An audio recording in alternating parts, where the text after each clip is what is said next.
Friends, pharma की lab के अंदर जब भी आप एचपीएलसी एनालिसिस करते हैं, जो आपका सिस्टम होता है एचपीएलसी, तो उसको आप कैसे अश्योर करेंगे कि जो आपकी एचपीएलसी की एनालिसिस है वो एक्यूरेट है या नहीं है, या आपका सिस्टम एक्यूरेट है कि नहीं। नंबर वन ये। नंबर दो है कि आपके जो स्टैंडर्ड्स जो आप उस पर रन करते हैं, उसके जो रेप्लिकेट्स होते हैं, उसका सिलेक्शन का क्राइटेरिया क्या होता है। नंबर दो ये। नंबर तीन ये कि जो आप समटाइम्स बास केसेस में रिकमेंडेड होता है कि आप एक कवरिंग स्टैंडर्ड यूज़ करते हैं, उसका क्राइटेरिया क्या है और वो क्यों यूज़ करते हैं। ये तीनों पॉइंट्स आज की इस वीडियो में डिस्कस करेंगे। आगे चलने से पहले आप देखें मेरा चैनल वॉइस ऑफ कियानी और मैं Safdar Khan Kiani.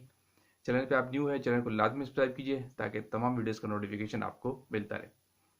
Friends, number one बात करते हैं कि आप कैसे अश्योर करेंगे आपको सिस्टम एक्यूरेट है कि नहीं है, सिस्टम आपका अलाइन है कि नहीं है। उसके लिए क्राइटेरिया है, आपको पता है, वेरी सिंपल, कि आप जो आप स्टैंडर्ड यूज़ करते हैं, 5 रेप्लिकेट लगाते हो, उसकी आरएसडी कैलकुलेट करते हैं।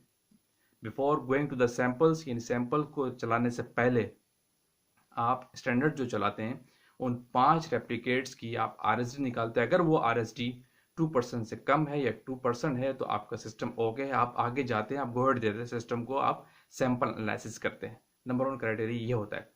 जो आपके एरियाज आते हैं उनकी आप आरएसडी निकालते हैं और वो 2% से ज़्यादा नहीं होनी चाहिए। ये एक्सेप्टेंस क्राइटेरिया आपका सिस्टम ये शो करता है कि आपका सिस्टम अलाइन है।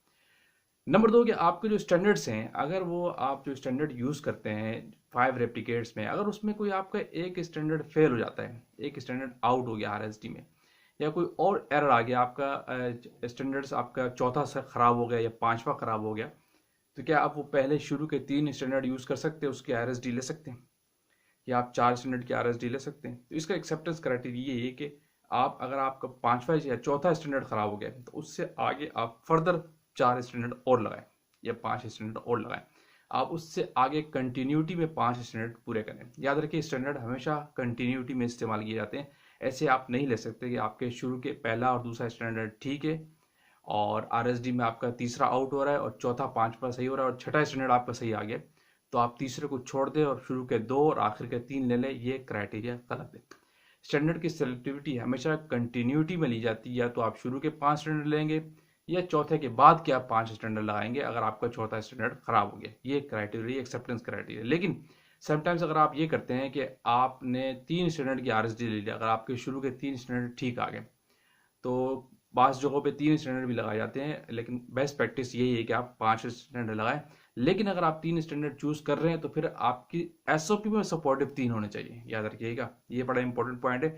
अगर आपकी जो एसओपी यूज कर रहे हैं, जिसमें एसओपी में डिफाइन है कि 5 रेप्लिकेट लगेंगे और आप 3 स्टैंडर्ड शुरू के ले लीजिए जो ठीक है, जो ओके हैं, तो ये आपको ऑडिट में आपके लिए पॉइंट उठ जाएगा कि आपके डॉक्यूमेंट क्या कह रहे हैं और आप कर क्या रहे हैं। यानी आपने प्रैक्टिस वो रखनी होती है जो आपका डॉक्यूमेंट होता है, जो आपको बेस्ट प्रैक्टिस क्या, ठीक है। नंबर दो क्राइटेरिया के लिए। अगर तीसरा क्राइटेरिया हमने बात की थी कि कवरेज स्टैंडर्ड आप क्यों यूज करते हैं। देखिए, कवरेज स्टैंडर्ड उन केसेस में रेकमेंडेड होता है जहाँ पे आपके नंबर ऑफ सैंपल्स बहुत ज़्यादा हो, 10 हो, 15 हो या 20 हो या 6 से ज़्यादा हो। तो फिर रेकमेंडेड ये है कि आप इन दी एंड, यानी शुरू के जो 5 स्टैंडर्ड आपने लगाए वो ठीक है, इन दी एंड जब आपके सारे सैंपल्स रन हो जाए, सैंपल्स चल जाए, उनके बाद भी आप एक कवरिंग स्टैंडर्ड लगाएं।